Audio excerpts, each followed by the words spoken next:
아멘. 오늘 오전에 교제 시간이 없었죠? 우리 옆에 분들에게 교제 나누겠습니다. 주의 이름으로 축복합니다.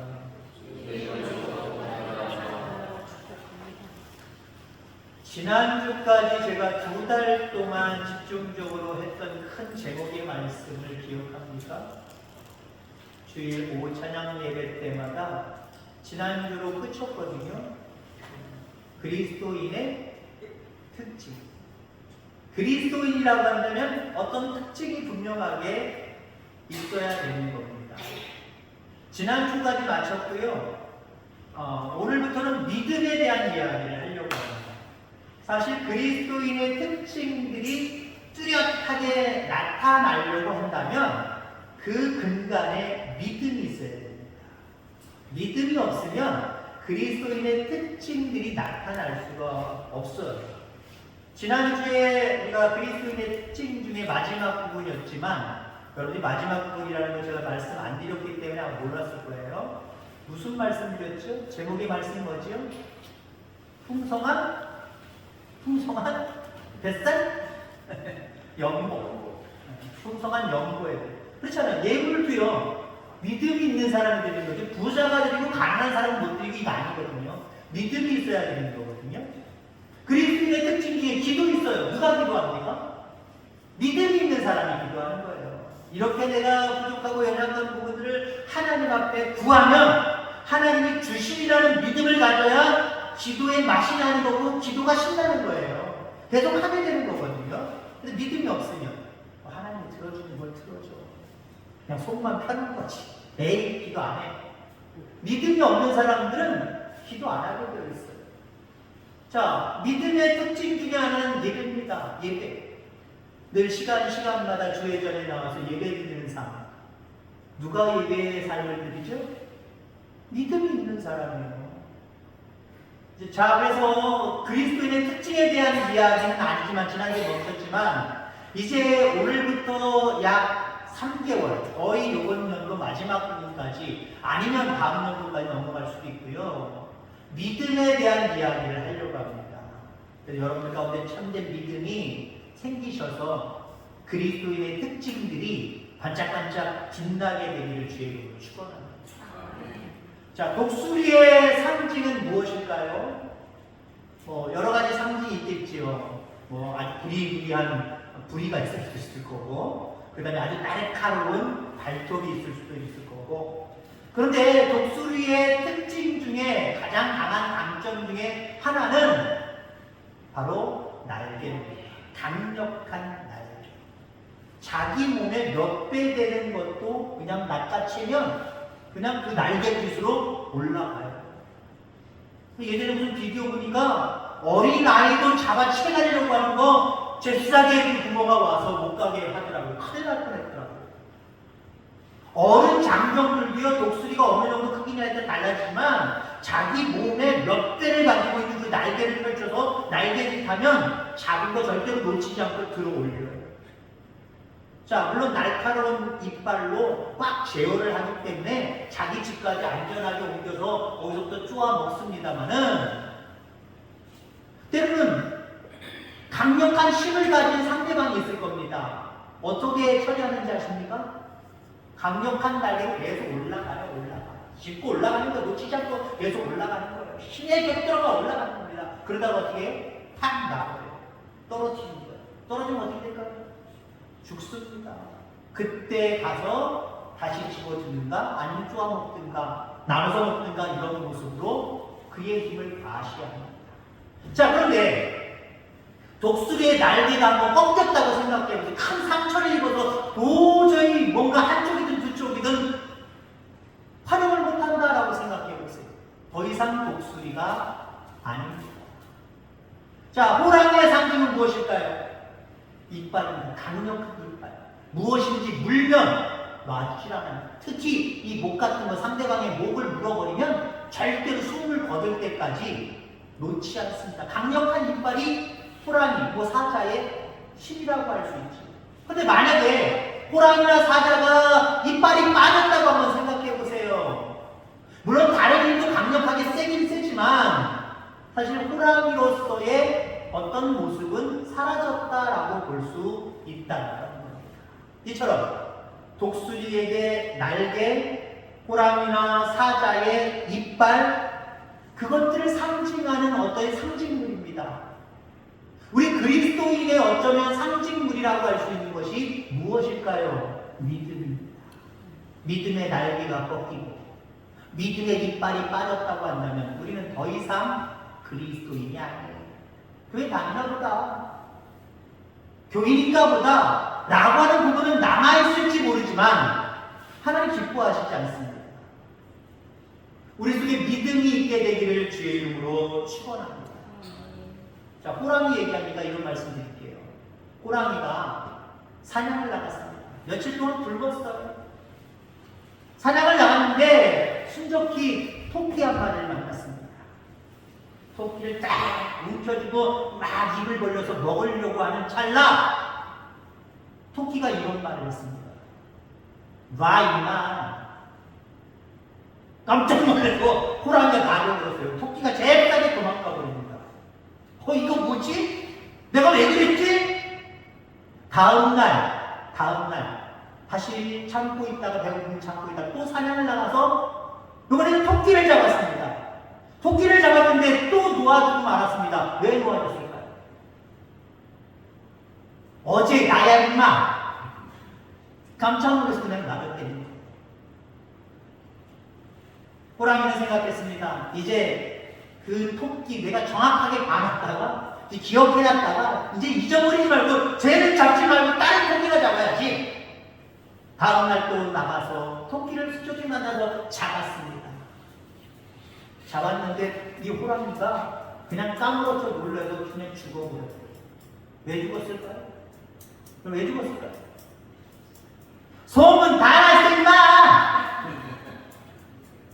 토끼 세상에 아니면 다른 아주 약한 동물 사이에 이제는 힘도 없고 매가리도 없어서 한마디 쫙 내뱉으면 그냥 맞아버리는 토끼라고 소문이 나갔다는 거예요. 우스갯소리지만 그게 너무나도 충격을 받아서 호랑이가 그냥 기절해서 죽었다는 거예요. 어쩌면 우리는 이와 같은 모습일지도 모른다라고 하는 겁니다. 이 호랑이의 모습 속에서 우리의 모습이, 나의 모습이 없는 줄 한번 생각해 볼 수 있기를 바랍니다. 나 그리스도인이야? 나 하나님의 사람이야? 라고 하면 결론적으로 말씀드리겠습니다만 세상 사람들이 여러분들을 두려워합니까? 무서워합니까? 웃기고 있네. 그러니까 뭐? 그리스도인 뭐 특별히 뭐가 있는데 오히려 우리를 업신여기거나 아니면 우리를 하찮게 보는 그런 모습들은 없습니까? 난 그리스도인이야. 난 하나님의 사람이야. 아이고 무서워라. 왜 무서운지는 이따 결론적으로 말씀드리겠습니다만은 그 무서움이 세상 사람들에게 있어야 해요. 자, 오늘 본문의 이야기를 가만히 보면은 앞부분에 예수님께서 기도에 대한 이야기를 하십니다. 근데 느닷없이 오늘 본문 말씀에 와서 그러나 인자가 올 때의 세상에서 믿음을 보겠느냐라고 말씀을 하시고 있습니다. 요즘날 그리스도인들이 앞서서 호랑이 얘기한 것처럼 너무 무기력에 빠져 있다는 거예요. 자기가 가지고 있는 강력한 이빨의 힘, 아니면 이 발의 힘, 발톱의 힘, 엄청난 그 육체를 가진 그 힘, 이걸 의지하지 못하고 토끼에게도 발발발발발발 떨고 있는 그런 모습이 우리 그리스도인에게도 있다라고 하는 거예요. 여러분, 어떤 고난 앞에서, 역경 앞에서, 문제 앞에서, 때로는 질병 앞에서 고칠 수 없는 여러 가지 상황들 가운데 해결할 수 없는 여러 가지 상황 속에서 여러분은 담대합니까? 나 하나님의 자녀야. 내게 하나님이 계셔. 하나님은 내 편이야. 라고 하는 어떤 당당함과 담대함이 여러분들에게 있냐는 거예요. 세상 사람들과 똑같이 아이고 힘들어. 이제 큰일 났네. 어떡하면 좋아. 난 망했네. 난 이제 죽었네. 그런 무기력한 모습이 우리 가운데 있습니까? 이런 무기력함 가운데 있는 사람들에게, 제자들에게 예수님은 말씀하십니다. 인자가 올 때 세상에서 믿음을 보겠느냐. 이 말씀에는 적어도 오늘 제가 하려고 하는 세 가지 의미가 담겨져 있어요. 자, 이 세 가지 의미는 무엇이냐? 이 세상 말세가 되어서 이 세상에서 믿음을 보겠느냐? 라고 하는 이 말씀은 우선 믿음 보기가 어렵다는 말씀이 있는 거예요. 말세가 왜 말세입니까? 세상의 끝이니까 말세예요. 왜 세상의 끝이 보입니까? 천지를 창조하시고 운행하시는 하나님의 입장에서 말하면 죄가 너무 강력했다는 거죠. 하나님이 만드신 세상에 너무 죄가 넘치고 있다는 거예요. 넘치고 있기 때문에 하나님께서 약속하시고 말씀하신 대로 이 세상의 끝, 심판의 때가 다다르고 있다라고 하는 겁니다. 자, 그러니까 죄악이 관용해서 말 그대로 말세가 되어지고 있는 이 시대 속에 믿음을 볼 수 있겠습니까? 말세니까 믿음 보기가 힘든 거예요, 사실은요. 말세이기 때문에 믿음 보기가 힘든 거예요. 아마 점점 더 그럴 겁니다. 세상은 말세를 향하여서 계속해서 치닫고 있기 때문에 지금부터 1년, 지금부터 5년, 지금부터 10년, 20년 이 이후에는 점점 우리도 부족하지만 우리와 같은 믿음을 가진 자들이 점점 사라질 거예요. 말도 못하는 믿음을 가지고 믿노라 하는 사람들이 여전히 더 많이 득실거릴 수밖에 없다라고 하는 겁니다. 자, 말세에는 믿음 보기가 힘들어요. 그러니까 예수님의 이 말씀은 지금 말세를 향해서 가기 때문에 이 세상은 믿음 보기가 힘들다라고 지금 한마디로 평가하시는 거예요. 말씀하시는 거예요. 자, 그런데 두 번째 의미가 있습니다. 말세에 믿음을 보기가 힘들다라고 하는 이 말씀은 믿음 보기를 우리 주님은 원하신다는 거예요. 세상은 말세야. 말세이기 때문에 믿음 보기가 힘들어. 그래, 난 포기할 거야. 그 말씀 아니에요. 그 말씀 아니라는 거예요. 자, 우리 목사님들끼리 간혹가다 이야기를 나눌 때가 있어요. 좋은 이야기도 하지만 또 때로는 조금 복잡한 이야기도 합니다. 자, 그 복잡한 이야기 중에 우리 교회 성도들은 믿음이 너무 없어 라고 이야기할 때가 있어요. 이래 저래서 믿음이 없어 라고 이야기할 때가 있어요. 그럼 어떤 분들은 그렇게 얘기합니다. 그거 못 고쳐. 고치지 마. 고치려고 생각하지 마라 라고 말씀을 하십니다. 여러분들, 오늘 우리에게는 계속해서 배워가야 되는 그 사명이 분명히 여러분들에게 있음을 기억하시기를 주의로 축원합니다. 믿음은 현재 진행형이어야 돼요. 내가 옛날에 얼마나 뜨거웠는데, 내가 얼마나 열심히였는데, 그 믿음을 가지고 지금의 믿음을 살아가면 우리는 날개 꺾이고 발톱 뽑힌, 이빨 뽑힌 그런 호랑이, 그런 사자밖에 될 수 없다는 거예요. 그런 독수리밖에 될 수 없다는 거예요. 우리 주님은 포기하지 않습니다. 우리 인간은 포기할지 모르지만 하나님은 우리를 포기하지 않습니다. 세상에는 믿음 보기가 힘들어. 그래서 말세야. 그런데 나는 대학교에서 보기를 원해. 이 말씀입니다. 요즘 교회들마다 다 식어져 가고 있고 점점 믿는 사람들이 줄어져 가고 있어. 요즘 추세야. 그래요. 많은 목사님들이 이야기할 때 요즘 추세라고 이야기합니다. 그냥 나도 넘어가겠다는 거예요. 나도 열심히 해봐야 요즘 시대가 말세고 요즘 시대가 그렇기 때문에 사람들이 안 모이려고 해. 믿음의 삶을 살지 않으려고 해. 자, 그런데 하나님은 절대로 포기하지 않으신다는 거예요. 말세기 때문에 아무 믿음, 뜨거운 믿음을 볼 수 없지만 나는 적어도 태화교회 성도들을 통해서 나는 보기를 원해. 아멘. 아멘. 시골교회를 다 어렵습니다. 교회 집회는 안 어려워합니다. 우리가 직접적으로 경험을 하지 못해서 그렇죠. 교회 집회가 어렵고요. 우리 시골에 사니까 시골교회 어려워요. 앞으로의 모습들을 한번 생각해 보세요. 그냥 암담하기 그지 없잖아요. 그죠? 점점 빈집들은 늘어날 거고. 보세요. 지금 여기 있는 분들도 예를 들자면 한 30년 후 40년을 한번 상상해 보세요. 지금 요대로의 모습이라면 30년 후 40년 후 적어도 50년 후 이후에는 아마 여기도 한 사람도 안 남아있을 것 같아요. 이 자리 누가 채워요? 많은 시골교회들이, 많은 교회들이 상황을 예를 들면서 힘들다는 거예요. 어렵다는 거예요. 그런 교회는 끝까지 어렵게 될 줄 믿습니다.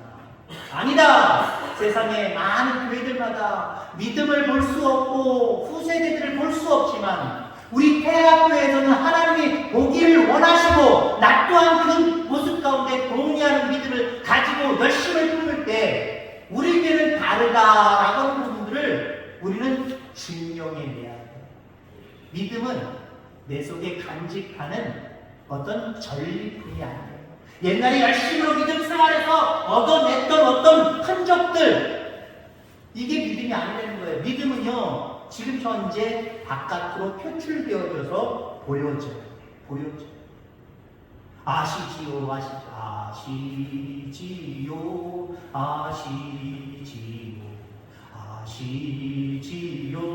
주님. 어떤 의문인지 알겠죠, 여러분들? 그 음에다가 아시지요를 계속 갖다 붙인 찬양이 있어요. 제가 만든 거 아니에요. 옛날 찬양 좋아하시는 분들, 옛날에 이거 부르셨던 우리 믿음의 선진들 기억나실 겁니다. 아시지요. 여러분, 아시지요에 속지 마시기를 주의 이름으로 축원합니다. 하나님은 아시지만 나의 믿음을 내가 표현하지 않으면 하나님은 모르시는 게 아니라 모르시는 척 하십니다. 하나님 모르실 일이 없잖아요. 우리 중심까지 보시는 분인데. 근데 내가 바깥으로 표출을 해서 뭔가 꺼내놓지 않으면요, 우리 하나님은 네 안에 있구나 그거 가지고 흐뭇해 하시지 않아요. 그 속에 나를 믿는 믿음이 있다고 한다면 꺼내서 좀 보여줘봐. 하나님이 모르셔서가 아니에요. 모르셔서가 아니니까요, 우리 기준에 맞추시는 거예요. 여러분 그렇잖아요. 흔히 부모와 자식 간에, 자식이 부모를 사랑하는 것, 연인 사이에 남자나 여자를 사랑하는 것, 이거 마음속에 가지고만 있으면 재미없잖아요. 그죠? 마음속에 가지고만 있으면 재미없잖아요. 나를 사랑하는 모습이 무엇이든지 행동으로 옮겨지는 그 모습들, 그것을 값어치로 매길 수는 없지만 그 하나하나가 자식이 만약에 그랬다고 하면 부모는 흐뭇한 거예요. 보람을 느끼는 거예요. 이제까지 고생했던 모든 것들이 싹 풀리는 그런 마음을 갖는 거예요. 연인 사이에는요, 표현되어진 그 모습 가지고 별것도 아닌데 이미 마음이 찢어지는 겁니다. 하나님도 여러분들 표현하기를 원하세요.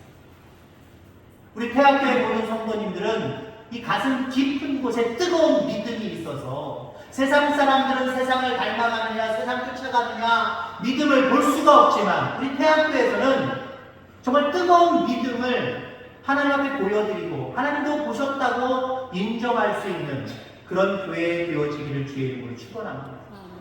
자, 그러면 세 번째는 이미 제가 좀 말씀을 드렸습니다만은 말세이기 때문에 이 세상의 교회나 성도를 바라볼 때 믿음 보기가 힘들다. 그럼 난 포기하지 않았어. 보기를 원해. 네가 믿음의 주인공이 돼. 아멘. 설명 짧죠? 여러분들이 믿음의 주인공이 되는 거예요. 그 주인공이 되기 위해서는요, 반드시 표출하셔야 돼요. 표출하지 않으면요, 주인공 안 돼요. 우리를 통해서 하나님 영광 받지 않으세요. 반드시 바깥으로 빼서 표현하시기를 간절히 소망합니다. 이게 중요한 거거든요. 하나님 이걸 보시고 역사하시고 움직이시는 줄 기억하기를 주의 이름으로 축원합니다. 아람 나라의 나아만 장군이라는 장군이 있습니다. 문둥병에 걸렸죠. 나병에 걸렸는데 자기 집에 자기가 전쟁 중에 포로로 잡아온 이스라엘 소녀가 있었습니다. 소녀가 안주인에게 얘기해서 나아만 장군의 귀에까지 들려갔잖아요. 우리나라에 귀한 선지자 하나님의 사자가 있는데 그에게 보이면 엘리사거든요. 엘리사에게 보이면 병이 깨끗이 나을 거라는 거예요. 그래서 왕의 친서를 가지고 선물 꾸러미를 들고 이제 아람 나라의 그 나아만이 이스라엘로 가잖아요. 그 왕에게 먼저 아련을 하고 왕의 그 명령에 따라서 이제 엘리사를 찾아가는데 엘리사가 집안에서 나아보지도 않고 이 땅에 요단 강이 있다는 거예요. 그 강에 몸을 7번 들어갔다 나갔다 들어갔다 나갔다 했는데 나만 장군이 처음에 어떻게 했습니까? 순종 안 하려고 했어요. 이게 무슨 소리냐. 우리나라에도 좋은 강이 많은데 거기서 만약에 한다 그러면 내가 해볼만 하지만 이 더러운 똥물 아마 나만 그렇게 얘기했을 거예요. 왜? 남의 나라 물은 다 똥물로 느껴지는 거거든요. 이 똥물에 내 몸을 담그라고 7번이나 난 못해. 저번에 함께 했던 신하들이 동료를 하죠. 그래도 여기까지 왔는데 그렇게 순종하면 될 수 있으면 얼마나 좋겠습니까? 되면 얼마나 좋겠습니까? 가는 예를 들면 되면 어떻게 될 거예요? 그러니까 한번 믿고 해보세요. 그래서 마음속에 자존심 상하고 화도 나고 뭐 그렇지만 그거 감춰내고요. 표현하잖아요. 행동으로 옮기잖아요. 7번 요단강에 들락날락 해보니까 마지막 7번 들어갔다 나오는 순간 어린아이와 같이 피부가 깨끗하게 나왔습니다. 그 사람 여전까지 신앙생활을 놓고 바라보면 채 한 달도 안 믿은 사람이에요. 일주일도 거기 체류한 시간이 얼마나 되는지 모르지만 채 일주일도 거기 머물지 않은 사람이에요. 그러니까 오늘날로 얘기하면 믿은 지도 별로 되지도 않았고 그런 믿은 지 얼마 안 되는 사람이 지도가 쌓이고 쌓여서 얼마나 쌓였겠습니까? 믿음이 쌓이고 쌓여서 얼마나 쌓였고 하나님 앞에 드린 뭐 헌신이나 봉사나 충성이나 풍성한 예물이나 이게 얼마나 쌓였겠습니까? 별 볼 일 없는 거예요. 별 볼 일 없는데 그나마 이방인으로서 하나님에 대해서는 잘 모르지만 그래도 들은 소문에 의해서 그래도 나름대로 믿는 믿음이 만큼 있었을 거예요. 그만큼 있었을 거예요. 사실 마지막으로 요단강에 들어간 거예요. 자기 자존심 지키고 자기 체면 생각했으면 끝까지 안 들어갈 사람입니다. 근데 그거 억지로 누르고 자기 몸종에게 들은 이야기와 자기 신하들이 공유하는 그 이야기에 조금은 유해져서 그래 한번 믿고 한번 해보자 라고 하는 믿음을 따라서 믿음을 바깥으로 표출해서 행동하는 순종하는 모습으로 보이니까 어때요? 그대로 되죠. 놀라운 치유의 역사가 거기에 나타나죠. 이처럼 여러분들 믿음의 열림도 중요하고 믿음의 깊이도 참 중요하지만 우리가 그 말씀을 믿으며 작은 믿음을 가지고 표현할 때 바깥으로 표출할 때 하나님은 움직이시는 거예요. 하나님 역사하시는 거예요. 앞서 찬양한 것처럼 하나님 다 아시지요 주님. 그래놓고 아무것도 바깥으로 표출해서 표현하지 않으면 아무것도 일어나지 않아요. 아무 기적도 아무 표적도 아무 은혜도 나타나지 않아요. 정말 창피할 수도 있어요.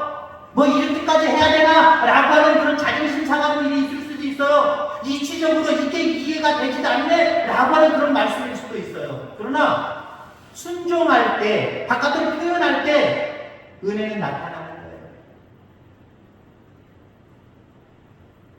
혼인잔치집에 예수님께서 물이 변하여 포도주가 되게 하는 역사를 일으키셨지요. 예수님이 처음에 거부하시다가 양동이에다가 6개에다가 물을 충분하게 담아라 라고 말씀하십니다. 근데 마리아가 그 종들한테 말하죠. 예수님이 시킨 대로 무조건 해. 예수님이 시킨 대로 무조건 하라는 거예요. 이치적으로 따져보지도 말고 상황적으로도 따져보지도 말고 경험적으로도 따지지 말고 체면을 차리면서 따져보지도 말고 예수님이 말씀하신 대로 그대로 순종하라는 거예요. 그대로 순종했더니 어떻게 됐어요? 그리고 그걸 떠다가 주됩니다. 여러분들 만약에 여러분들 거기를 상상해보세요. 그 기적의 현장을 상상해보세요. 떠다가 갖다 줄 때 뜰 때부터 포도주였을까요? 갖다 주니까 포도주였을까요? 그건 상상입니다. 뭐 정확하게 나와있진 않아요. 제 상상에는요 아마 떠다서 따르는 순간부터 포도주가 됐을 것 같아요. 뭐야 이게 이거 해야 돼 말아야 돼. 아직도 맹물인데 이거 어떻게 또 다 줘? 답답하신 분이네. 이거 어떡하지? 그나마 조금 있는 믿음을 가지고 그래도 순종하자. 그래도 한번 해보자. 그럼 따라가서 가서 따라주는 순간 아니보다 놓고 가서 그 사람들이 따라 먹는 순간 빨간불이 나왔을 거예요. 아멘? 순종은 이렇게 말도 안 되지만 우리 가운데 놀라운 결과를 가져옵니다. 믿음은 말 그대로 겨자씨 나무가 아니잖아요. 겨자씨만한 믿음만 있어도 그럼 놀라운 하나님의 은혜의 역사가 충분하게 나타납니다. 우리에게 이 믿음이 있기를 주의 이름으로 축원합니다. 점점 세상은 예배하고 하나님의 영광 돌리는 삶보다는 눈에 보이는 것들을 통해서 얻으려고 하는 것들이 더 강하게 느껴지고 더 크게 느껴지는 시대 속에 살아가고 있습니다. 그러니까 믿음 있는 사람들조차도 나 바빠요. 왜 바쁘다는 거예요? 이게 더 확실하다는 거잖아요. 세상적으로 추구하는 이 모든 것들이 더 확실하다는 거잖아요. 믿음으로 하나님 앞에 표현하고 믿음으로 하나님 앞에 행하는 모든 일들은 어쩌면 이치에도 안 받고 과학적으로도 안 받고 상식적으로도 안 받고 자존심 내려놔야 되고 이건 힘든 거지만 세상 사람들 다 이렇게 하니까 나도 이렇게 해서 뭔가 얻어야 되지 않겠습니까? 그래서 바빠요 라고 하는 모습들을 우리 그리스도인들조차 가지고 있다는 거예요. 이런 모습으로 계속해서 가면은요 우리 속에 예수님이 또 말씀하실 거예요. 너희 속에 믿음을 보지 못했다라고 말씀하실 거예요. 그러나 오늘도 우리 가운데 긍휼과 사랑이 많으셔서 결국 우리를 영원한 생명의 나라의 주인공, 영원한 생명의 나라에서 큰 사람으로 만드시기 위해서 지금도 여러분들에게 포기라는 단어를 하나님 사용하시지 않습니다. 내가 끝까지 지켜볼 거야. 내가 끝까지 너를 인도할 거야. 끝까지 힘내자. 믿음으로 살자. 라고 말씀하십니다. 그 말씀에 힘을 얻어서 믿음에 좀 더 깊은 관심을 가지고 믿음을 키우는 일에 매진할 수 있는 저와 여러분들 다 되어지기를 주의 이름으로 축원합니다. 하나님 아버지 감사합니다.